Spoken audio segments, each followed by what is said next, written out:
My parents completely discarded me and missed every moment of my life because of my brother, so I intentionally didn't tell them that the unmissable event they were now missing was my wedding.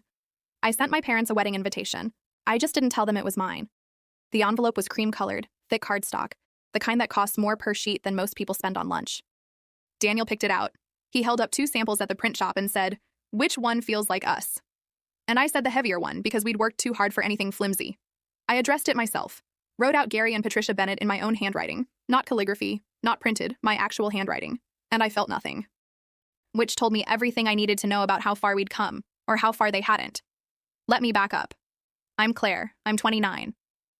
I have a brother named Tyler who is, depending on who you ask, either a misunderstood creative soul finding his path, or a 32-year-old man who has been finding his path since 2013 at my parents' complete and total expense. If you ask Gary and Patricia Bennett, it's the first one, obviously. Tyler plays guitar. Tyler is sensitive. Tyler had a hard time in high school.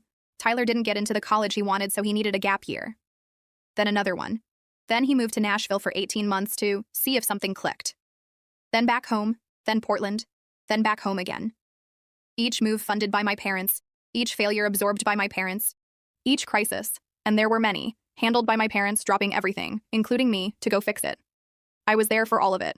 I was also, apparently, invisible for all of it. My college graduation, May 2017, a Sunday, 10 a.m., I sent the details 4 months in advance. Tyler had a gig that night in Knoxville, 3-hour drive. They went to the gig. I walked across that stage and looked out at 4,000 people and found Megan's face because Megan was there. Megan is always there. And I smiled at her and she screamed loud enough that the woman next to her grabbed her arm. My parents called that evening. Left a voicemail. "We're so proud of you, honey. Sorry we missed it. You know how Tyler gets before a show." I saved that voicemail for 2 years. I don't know why. Maybe because I kept thinking I'd misheard it. My first big promotion, March 2020, yes, the worst month in recent human history, but still. I'd been working at the same firm since I graduated, grinding, and I finally got the title bump and the salary that came with it. I called home. My mom answered, talked to me for 4 minutes, then said, "Hold on, Tyler's on the other line. He sounds upset," and put me on hold. She never came back. I sat on hold for 11 minutes before I hung up. Then I ordered Thai food, opened a bottle of wine I'd been saving, and ate alone on my couch while watching a show I don't even remember. That night, I texted Daniel. We'd been dating for 7 months, and just said, "I got the promotion." He called immediately, talked to me for 2 hours, ordered the same Thai food so we could eat together over the phone. That was the night I knew.